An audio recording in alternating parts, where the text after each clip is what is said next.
So it is 2 o'clock in the morning, right? Your bedroom is pitch black. You are absolutely exhausted. Oh, I know this feeling so well. Yeah, we all do. But instead of drifting off to sleep, your brain has decided to replay in high definition the exact moment you spilled coffee on your white shirt. And that was like 8 hours ago. Right, or maybe it's looping that one moment during a meeting when you mispronounced a totally normal word. Yes. And lying there, you just swear everyone in the room judged you for it, even though, none of these events are actual disasters. Not at all. The world is definitely still spinning. Exactly. Yet, lying there in the dark, they feel like these monumental, career-ending failures. So welcome to our deep dive today. We're so glad you're here with us. Our mission today is to figure out why the human brain tortures us over these tiny imperfections, and more importantly, how we can completely reframe them. Yeah, and we are looking at a really wonderful psychological concept today called celebrating the beautiful mess. I love that title. Me too. And hey, because we know so many of you listening are actively learning and practicing your English, we are going to explore this at a nice, comfortable, measured pace today. Absolutely. We want to dive deep into the fascinating neuroscience of why we overthink, while also, unpacking some incredibly useful vocabulary for you along the way. Right. So the ultimate goal here is to understand the mechanisms behind that late-night anxiety so we can finally just let it go. So let's look at this midnight phenomenon. If our brains are so incredibly advanced, coordinating complex languages, solving difficult problems, keeping our bodies functioning, why does this biological supercomputer completely break down at 2 a.m. over a spilled drop of coffee? It's a great question. What is actually happening in the brain? Well, I know it feels like a malfunction, but surprisingly, your brain is doing exactly what it was built to do. Wait, really? It's supposed to do that? Yeah. The science behind this late-night overthinking basically boils down to a very powerful evolutionary mechanism. It's called the negativity bias. The negativity bias. Okay, let's unpack that a bit. So this is the brain's biological tendency to focus heavily on negative information while basically letting positive information slide right by. But why would we be biologically programmed to focus on the negative? That seems counterproductive if the goal is to be a happy, well-functioning human. You have to remember the environment our brains evolved in, right? Hundreds of thousands of years ago, survival was a daily, constant challenge. Oh, right, like literal survival. Exactly. Remembering the exact location of a dangerous predator was critical to staying alive. Remembering a beautiful sunset was nice, but it did not keep you from being eaten. That makes sense. So the brain became hardwired to constantly scan the environment for threats. Precisely. Okay, I get the survival aspect when it comes to physical predators, but spilling coffee on my shirt is not a tiger. No, it is not a tiger. So why doesn't the modern brain know the difference between a minor social embarrassment and a life-threatening physical danger? Well, that is where it gets really interesting. To the primitive parts of our brain, specifically, the amygdala's social threats and physical threats register in a very similar way. Wow. Yeah. For early humans, being accepted by the tribe was literally a matter of life and death. If you were rejected or cast out because you looked foolish or made a mistake, you just would not survive on your own. Right, you needed the group. Fast forward to today, and your brain still interprets a tiny social error, a slip-up, as a massive threat to your survival. Let's highlight that word for our listeners. A slip-up. That is a really great vocabulary word. It is. A slip-up is just a small, silly, or harmless mistake. Like if I say, I made a few silly slip-ups today. Exactly. But the brain treats that minor slip-up like an emergency alarm going off in the middle of the night. It triggers the exact same stress response, doesn't it? Yes, it does. And that biological alarm bell is made even louder by a second psychological concept from our sources. It's called the spotlight effect. The spotlight effect. Okay, is that the feeling that everyone around us is paying incredibly close attention to our every move?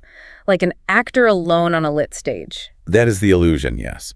We walk through life vastly overestimating how much other people are noticing our flaws. So true. If you stumble over a word in a presentation, the spotlight effect makes you believe the entire room is hyper-focused on your lack of vocabulary. When in reality, they probably didn't even notice. Exactly. The reality is quite the opposite. Everyone else is generally too preoccupied with their own internal anxieties, worrying about their own spotlight, to spend much energy judging yours. So if we combine these two mechanisms, the negativity bias forces us to focus on the threat, and the spotlight effect makes us believe the entire world saw the threat. No wonder we cannot sleep. Exactly. Our brain acts like a powerful magnifying glass. Oh, that's a perfect way to put it. Yeah, let's look at that word magnify. To magnify means to make something look bigger than it actually is. Like saying, I am magnifying my flaws in the dark. Right. It takes a tiny error and magnifies it, Yeah. making it look huge and terrifying. Yeah. And that magnification process is physically exhausting. It really is. We turn our peaceful bed into this high-pressure trial. We demand zero flaws from ourselves, and we completely ignore the fact that we are just normal humans. It's almost like our brain is a terrible late-night DJ. A late-night DJ. I love that analogy. Yeah. It takes one tiny stumble from a Tuesday afternoon, turns it into a stressful audio loop, and just plays it over and over again. It makes us feel like the whole world is listening to this one bad remix. Yes. And the worst part is that late-night DJ completely ignores all your greatest hits from the day. So true. You could have had a fantastic conversation, solved a really hard problem at work, helped a friend. But the negativity bias ensures the DJ only loops the bloopers. So if we know our brains are biologically wired to magnify these slip-ups, how do we actively intervene? I mean, we cannot just turn off the amygdala. No, we definitely can't. So how do we stop demanding perfection and start shifting our perspective? Well, the source material argues that we have to fundamentally shift our aesthetic values. We have to change our internal definition of what makes a successful, appealing life. Okay, what does that shift look like? The shift moves away from valuing strict perfection and moves toward valuing warmth. And this is the core of celebrating the beautiful mess. The beautiful mess. That phrase instantly feels less rigid, right? It does. Let's give our listeners a quick definition. A beautiful mess is something that has a flawed yet endearing beauty, but what does it actually look like in practice? Think about interior design for a moment. Imagine walking into a pristine, ultra-modern furniture showroom. Or, like, a sample house. Okay, I'm picturing it. Everything is spotless. The angles are sharp, the glass is perfectly clean, and absolutely nothing is out of place. It is flawless, but it is also cold. You are afraid to sit down or touch anything. Right, you don't want to ruin the perfection. Now, contrast that with a lived-in living room. There might be a comfortable blanket thrown over the couch, a book left open on a coffee table, maybe a slightly crooked picture on the wall. It's a beautiful mess. Exactly. It has a flawed, endearing quality that actually makes you want to spend time there. It has human traces. It feels warm, approachable. Precisely. And there's a robust, well-documented psychological phenomenon that explains why we are drawn to this warmth over strict perfection. It is known as the pratfall effect. The pratfall effect. Now, a pratfall is a physical comedy term, right? Like slipping on a banana peel or falling backwards? It is. And the psychological effect named after it reveals something really fascinating about human social dynamics. What does it reveal? Research shows that when a generally competent, capable person makes a small, harmless mistake like a clumsy pratfall, it actually increases their appeal. Wait, really? It increases their appeal? Yes. Making a minor slip-up makes them appear more authentic, more warm, and more charming to other people. Okay, wait, let me push back on this a little bit, because that sounds wonderful in theory, but it also sounds a little too convenient. Does this mean we should all just start dropping things and making careless mistakes so people will like us? I mean, in the exact moment you mispronounce a word in a meeting, you just feel ashamed, not charming. I completely understand that feeling. Where is the line between being a charming, beautiful mess and just being incompetent? That is a crucial distinction. The pratfall effect has a very specific prerequisite: baseline competence. Ah, baseline competence. Right. If someone is constantly making mistakes, dropping the ball, and failing to meet basic responsibilities, people do not find that charming. That just registers as unreliability. That makes total sense. The magic of the pratfall effect only works when you are already perceived as capable. So it's the contrast. I am generally prepared and professional, but then I trip over the microphone cord. That is when the effect kicks in. Exactly. Because stripped, uninterrupted perfection is actually deeply intimidating to other people. I can see that. When you are completely flawless, you create an invisible barrier. You seem almost robotic. But when you make a small mistake, it activates the empathy and social bonding circuits in the brains of the people watching you. Wow. You signal to their subconscious that you are safe, relatable, and human. Your flaws actually bridge the status gap. The source material actually describes this as making a person more whimsical. Whimsical, that is a fantastic word to learn. Yes, whimsical means playful, quirky, and full of human charm. And a flaw, of course, is just an imperfection. Right. But here's my issue. Understanding the neuroscience behind empathy and the Pratt-Hall effect is great when we're analyzing someone else. But how do we practically change our mindset in that moment of shame? This requires an active cognitive tool. Mm-hmm. The psychological material we are looking at calls this shifting the lens. Shifting the lens. Yes, it is a form of cognitive reappraisal. You are taking the raw data of the event, the spilled coffee, the wrong word, and deliberately changing the narrative meaning attached to it. Okay, let's run through how we would apply this in a real scenario for our listeners. Say you are rushing to work, you realize you left your umbrella on the kitchen counter, and suddenly it starts pouring rain. Oh, the worst. Right. The immediate negativity bias reaction is to view it through a heavy, stressful lens.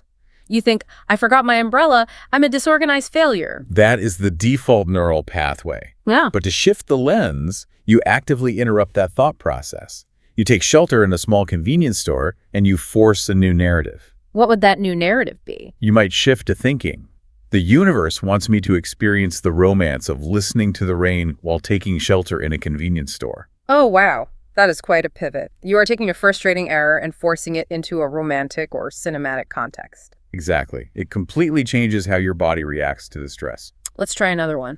You are giving that big presentation, the spotlight effect is in full swing, and you completely stumble over a key vocabulary word. Right, and the default thought is, my presentation is ruined because of a mispronounced word. Everyone thinks I am unqualified. Yes, the classic panic spiral. But to shift the lens, you remind yourself of the Pratt-Hall effect. You shift your mindset to, this proves I'm not a robot. It made people smile, and it lightened the mood in the room. You own the imperfection instead of fighting it. You recognize that the flaw is not a disaster. It is exactly what makes you real. Precisely. You shift from everything must be textbook perfect to screw perfection. I choose to embrace this beautiful mess. Embrace the beautiful mess of being human. That is such a great phrase for our listeners to practice. Or, imperfections make you real, not ruined. I love that one. But let us return to the main problem, the midnight trial. Even if we practice shifting the lens during the day, how do we physically release the tension when our head finally hits the pillow? That is the million-dollar question. Because the body has a funny way of holding on to stress, right? We need a practical way to clear out the clumsiness before sleep. We do. And relying on logic alone at 2 a.m. rarely works. So the source provides a deeply practical, highly effective bedtime practice. It is called the mess acceptance ritual. The mess acceptance ritual. Okay. It is a 3-step cognitive practice designed to physically and mentally release the tension of the day's imperfections. I love a good bedtime routine. Let's set the scene for the listeners first, using the sensory details from the source. Please do. So imagine the muffled sound of rain outside. You have soft amber lights acting like a gentle veil over your nightstand. And maybe there's some deep, low-frequency, lo-fi music playing in the background. Just hearing that makes me feel more relaxed. Right. Okay, so we are relaxed. Walk us through the 3 steps of this ritual. Step 1 is to name the mess. Name the mess. Yes. This means you lie in bed, take a deep breath, and deliberately recall the clumsy moment. Yeah.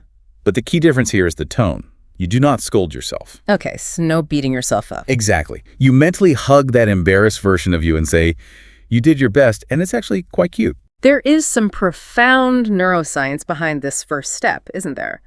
By simply putting words to the embarrassing moment, you lower the emotional temperature. Yes. Naming it pulls energy away from the fear center. Once you have cooled that reaction, you move to step 2, shift the lens. We talked about this, but how does it work at night? In the context of trying to sleep, you take off that perfectionist filter and put on rose-tinted glasses. You take the memory of your mistake and you deliberately view it as an anecdote. An anecdote. Let's make sure our English learners catch that one. An anecdote is a humorous little story, usually about something that really happened. Right, so you package your stressful mistake into a funny little anecdote. Realize that without these uncontrollable accidents, your life would be as boring as a machine assembly line. The flaws give your life texture. They are just the setup for a great anecdote tomorrow. Beautifully said. And then we reach the final step. Dissolve into bed. Dissolve into bed. Let's talk about the word dissolve. Yeah, to dissolve means to melt away or disappear into something else, like ice melting in warm water. So after naming the mess and reframing it as an anecdote, you consciously drop all your physical defenses. You exhale deeply. You imagine those little mistakes melting away in the warmth of your blankets. You literally let the need to be flawless dissolve. Flawless. That is another great word. Being flawless means being without any mistakes or imperfections. By dissolving into the bed, you are giving your brain explicit permission to stop trying to be flawless for the night. The source material actually offers a very specific, gentle, daily affirmation to seal this ritual. Oh, I would love to hear it. It goes like this. I release the pressure to be flawless tonight. I celebrate my beautiful mess. I am human, I am imperfect, and I am wonderfully complete just as I am. I am wonderfully complete. What I find so striking about that phrasing is the word complete. How so? Well, for our listeners, we usually think of complete as meaning finish or without any missing parts. But here it means whole. Right, perfectly whole in its flawed state. Exactly. A beautiful mess is complete exactly as it is, including the broken pieces and the coffee stains. It does not need to be fixed before it is allowed to rest. It is a radical departure from the negativity bias, isn't it? You are overriding thousands of years of evolutionary panic by simply acknowledging that you are safe. What a journey this has been today. It really has. We started with the exhausting reality of the midnight trial. We learned how the negativity bias and the spotlight effect trick us into magnifying our smallest errors. And then we discovered how to reframe that anxiety using the pratfall effect, understanding that our flaws actually make us warmer and more whimsical and more approachable. And finally, we explored the 3-step mess acceptance ritual, naming the mess, turning our stress into an anecdote, and finally dissolving the need to be flawless before sleep. Such practical tools. It is my genuine hope that you, our listener, feel a noticeable sense of relief today. I hope you walk away not just with a stronger grasp of these English concepts and vocabulary, but with a deeper patience for your own humanity. The next time you spill your coffee or stumble over your words, I hope you can pause, bypass the panic, and recognize the warmth in that beautiful mess. And as we wrap up our deep dive into these sources today, I want to leave you with one final provocative thought to ponder on your own. Oh, I'm ready. What is it? Well, we just spent this time breaking down the psychological science of why our small flaws make us relatable, warm, and charming to others. Right. If that science holds true, is it possible that the imperfections we spend our whole lives desperately trying to hide are actually the exact traits that our future friends and partners will love the absolute most about us? Wow. It changes everything when you realize the things you want to hide might be the things people love the most. It really does. So tonight, let the late night trial finally come to a close and give yourself permission to embrace the beautiful mess.